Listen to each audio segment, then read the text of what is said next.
However, the more important manifestation that I would like to make today, Your Honor, is in relation to a social media post that I happened to see. And this was posted at 11:29 a.m.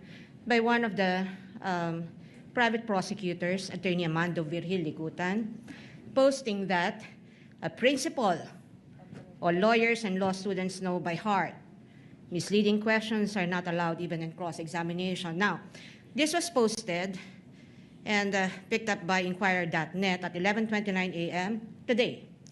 And I surmise that this has something to do with the exchange between the private prosecutor, Attorney Kapunan, and the defense counsel, Attorney Ferrer, on the matter of the cross-examination question that Attorney Ferrer asked the prosecution's witness. And I have here a transcript because I find it troubling that a private prosecutor would do this in the middle of a courtroom hearing.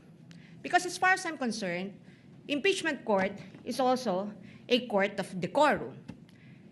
And the rules on impeachment under Rule 18 actually prohibits participants, especially lawyers, from commenting about the merits of the case. Now, one may argue that this isn't about the merits of the case, that he probably was just commenting about what ought or ought not to do in a cross-examination, but we're not naive. What the private prosecutor is talking about, he's here, he can explain it. He can explain himself if the presiding officer so desires, but I really just find it in bad taste to do this at this time. And I think it is inappropriate to do that to a fellow member of the bar, because even as we sit on the opposing side of this hall, we remain to be both members of the bar, and as officers of the court, we owe each other respect, politeness, or even kindness. And it doesn't take one to be a lawyer to know that the first thing that our parents teach us to do is humility. Your Honor? No, I'm not yet done, Your Honor. In fact, I have asked one of our lawyers to review the actual transcript from the video that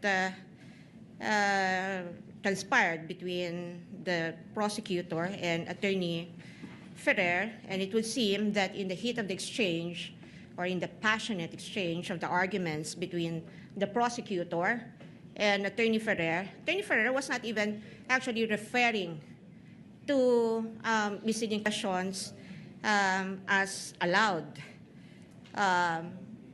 as implied in the social media post of Attorney Ligutan. In fact, it's here. The court can confirm this from a replay of the video. Attorney Ferrer, sinabi ho ba yan sa JC na dapat may mahuli? The witness answers, ang nakalagay po kasi sa JC under 4.8.2 ay proof of success. Attorney Ferrer, hindi. Sorry, Your Honor, please. Attorney Kapunan, let the witness answer, Your Honor. Mr. Presiding Officer, can the counsel be instructed not to stop the witness mid-sentence, Your Honor? Attorney Ferrer, Your Honor, please, can the witness be directed to just answer with yes or no? The counsel has her time to ask clarificatory questions later during redirect, Your Honor. And Attorney Kapunan, not all questions can be answered by yes or no. This is the meat of the contention of the argument between Attorney Kapunan and Attorney Ferrer. Attorney Ferrer responded, I am on cross, Your Honor, please. And the presiding officer said, counsels. Attorney Kapunan responded, never mind if you are on cross, Your Honor. There are limits to cross-examination. Misleading questions are not allowed on cross. This was the first time that the matter on misleading questions was actually raised by Attorney Kapunan. And Attorney Ferrer, for some reason, said they are allowed, but she was pertaining to the fact that the questions to which a yes or no answer may be answerable are allowed. She's not referring to misleading. I mean, in effect, Attorney Ferrer was only saying that leading questions are allowed on cross-examination, not misleading questions, and yet we have a private prosecutor immediately taking to social media and posting this, implying something against the defense counsel. We will not have this. Your Honor, in the interest of fair play, may I request that the counsel for the panel of prosecutors, Attorney Virgil Ligutan, be recognized, Your Honor. Unfortunately, counsel.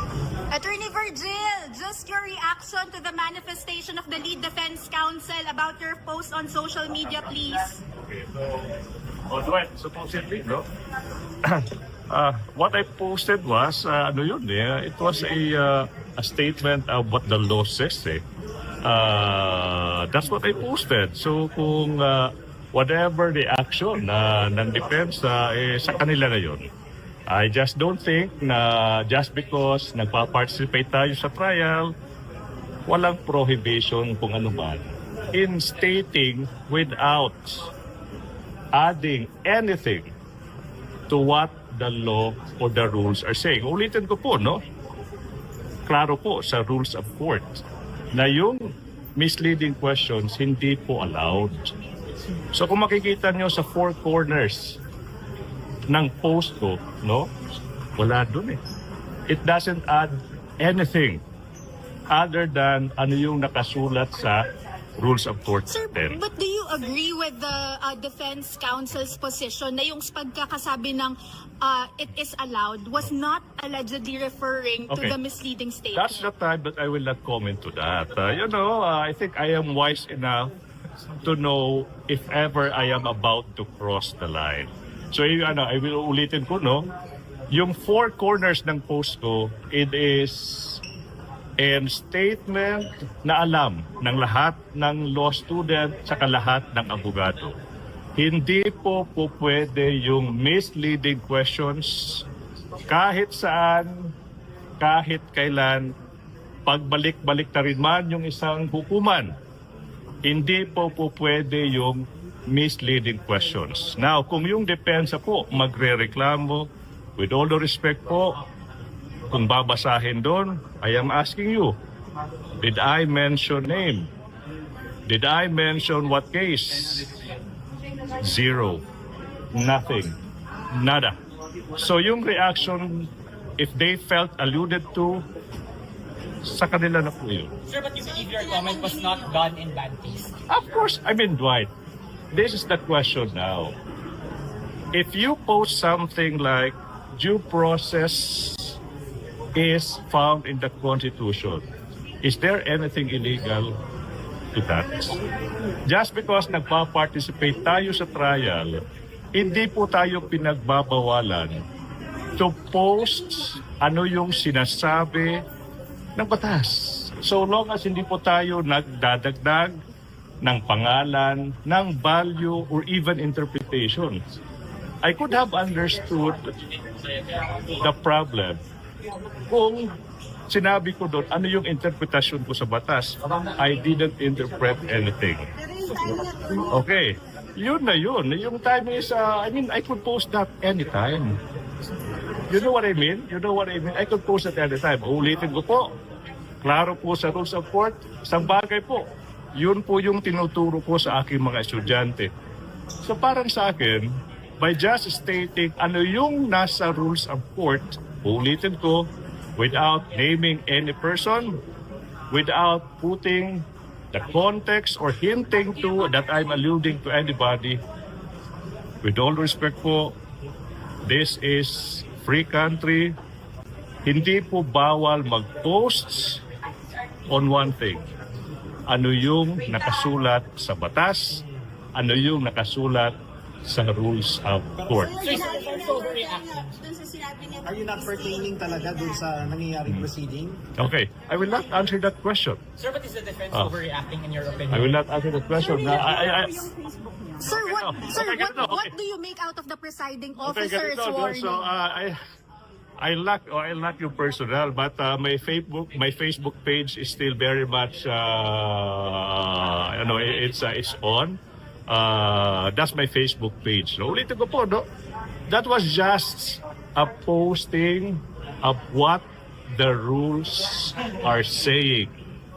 Nothing more, nothing less, walang interpretation. So kung may tinamaan man po Sorry. Hindi nyo buburahin yung post. Why would I? Buburahin ko ba? I mean, hindi po allowed ang misleading question. Hindi ko yan buburahin kasi yun po yung nakasad sa ating rules of court. Buti sana kung I name somebody. Buti sana if I said this is regarding this. Even that, no? Kung pwede pang i-argue na there's nothing wrong with that. Basahin nyo yung posts. Hindi sub-judice yun. For me, hindi. Kasi nga, that's a problem. That's a problem. Like what I said, pwede ako mag-post anytime. 24 hours a day. I think that is part of my right as a human being to post something na sa tingin ko ano yung nasusulat sa rules of courts. Walang bad faith, walang malice. It's just like saying 1 + 1 = 2. At that particular time, inside an impeachment case. No misleading question is allowed is as true as the sun rising from the east and setting at the west. 1 + 1 = 2. There's nothing illegal about it. Pero actually, how did you feel that you were not given a chance to explain your side during the court proceedings earlier? I felt nothing. I don't feel any regrets. I'm not guilty of anything. Even without me explaining, my post will explain itself